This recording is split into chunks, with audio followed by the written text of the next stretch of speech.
Kita ke informasi terpopuler yang pertama. Presiden Amerika Serikat Donald Trump berkomentar soal terpilihnya Kardinal Robert Francis Prevost menjadi paus. Hal ini disampaikan dalam akun Truth Social miliknya pada Jumat 9 Mei 2025. Dalam postingannya, Trump mengatakan bahwa pihaknya senang dan gembira dengan adanya penunjukan ini. Apalagi Kardinal Prevost yang merubah namanya menjadi Paus Leo XIV merupakan warga AS pertama yang menduduki jabatan pemimpin umat Katolik dunia itu. Trump menyatakan terpilihnya Paus Leo merupakan suatu kehormatan bagi negara Amerika Serikat, menyadari bahwa ia adalah Paus Amerika pertama. Trump juga menuturkan kegembiraannya dan berharap dapat bertemu dengan Paus Leo ke-14. Trump sebelumnya mengatakan tidak punya preferensi tentang siapa yang akan menjadi paus baru. Namun ia memicu reaksi keras dari beberapa umat Katolik setelah mengunggah gambar dirinya sebagai paus yang dibuat dengan AI ke media sosial. Sementara itu, Paus Leo terpilih setelah konklav yang diadakan para kardinal dunia untuk memilih pengganti Paus Fransiskus yang baru saja wafat. Paus Leo XIV adalah orang Amerika pertama yang menjadi paus dalam 2000 tahun sejarah Gereja Katolik.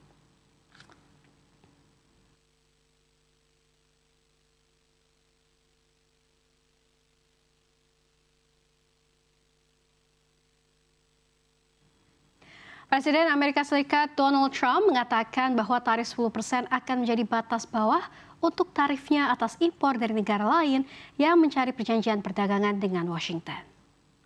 Komentar Trump muncul saat ia membahas perjanjian perdagangan baru dengan Inggris Raya. Selama acara di ruang oval itu, akun Truth Social milik Trump mengatakan bahwa tarif AS atas impor dari Inggris akan tetap pada tarif dasar 10% yang ia kenakan pada sebagian besar negara di dunia pada awal April. Ketika ditanya oleh seorang wartawan apakah itu adalah pola untuk perjanjian perdagangan masa depan ini, Trump menjawab tidak. Sebelumnya, AS menerapkan tarif timbal balik 10% ke negara-negara dunia tanggal 5 April lalu. Sejumlah negara lain dikenai tarif 10% dan lebih tinggi 9 April. Namun, tarif lebih tinggi 9 April ditunda 90 hari kecuali China. Penundaan dilakukan untuk negara-negara bernego dengan AS termasuk RI yang dikenai tarif 32%.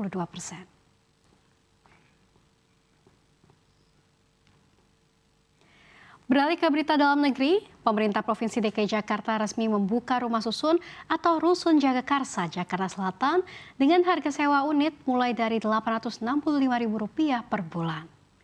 Gubernur DKI Jakarta Pramono Anung menegaskan bahwa proses mendapatkan unit di Rusun Jagakarsa berlangsung transparan tanpa perantara atau calo. Semua pendaftaran dilakukan langsung melalui aplikasi Sistem Informasi Perumahan Rakyat dan Kawasan Permukiman atau SIRUKIM. Untuk diketahui, Rusun Jagakarsa berdiri megah dengan 3 tower, menyediakan total 723 unit hunian, termasuk 3 unit untuk diperuntukkan khusus bagi penyandang disabilitas. Untuk setiap ruangannya berukuran 36, memiliki 2 kamar.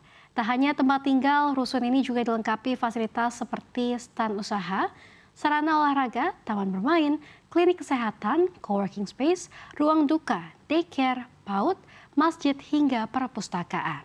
Adapun penetapan harga sewa Rusun Jagakarsa ini mengacu pada Peraturan Daerah Nomor 1 Tahun 2024 dengan kisaran biaya mulai dari Rp865.000 hingga Rp1,8 juta per bulan, tergantung tipe unit dan ukuran unit.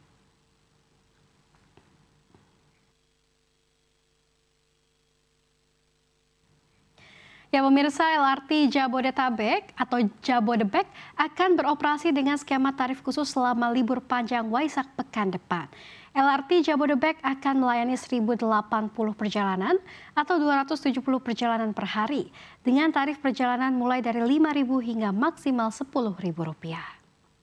Tentu ini kabar baik karena saat periode reguler tarif maksimal sampai Rp20.000. Tarif ini berlaku untuk semua rute dan waktu perjalanan, memberikan alternatif transportasi publik yang hemat tanpa mengorbankan kenyamanan dan keamanan. LRT Jabodebek pun menargetkan dapat melayani hingga 160.320 pengguna selama periode layanan libur panjang ini. Selain mendukung kebutuhan mobilitas masyarakat, LRT Jabodebek juga menjadi pilihan menarik untuk aktivitas rekreasi selama long weekend. Lokasi stasiun-stasiunnya yang strategis berada di dekat pusat kota, pusat perbelanjaan, dan berbagai destinasi wisata seperti TMII, kawasan Sudirman, pusat kuliner hingga ruang terbuka publik yang bisa dinikmati.